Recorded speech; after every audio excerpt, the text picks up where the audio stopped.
So if you have a problem with your vehicle kicking itself out to drive, obviously with an automatic, if you go to a gearbox specialist, they turn around and say that it's £2,300 for a gearbox rebuild. Now obviously for a car that's worth less than half that, you're not gonna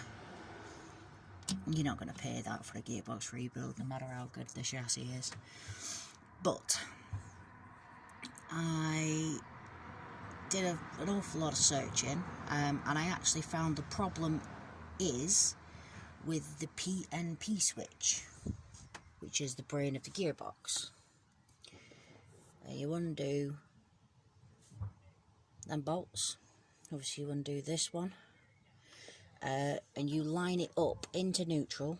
That sits over the top of that, and then that actually fixes the issue, because the issue that I was having was the gearbox. The car didn't know what gear the gearbox was in, so I was driving along, actually very dangerously. I was on the motorway doing 70 miles an hour, and the car kicked itself into neutral.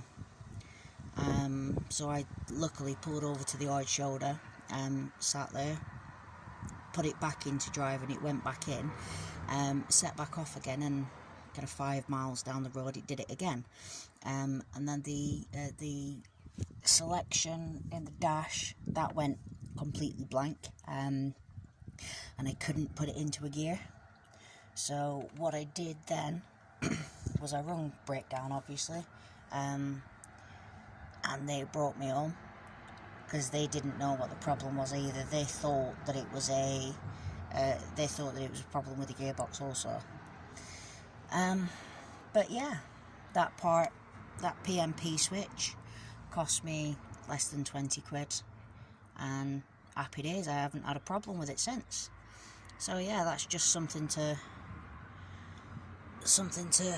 think about, instead of putting a gearbox in, because obviously we like to do the cheaper options first. But yeah, thank you for watching. Bye.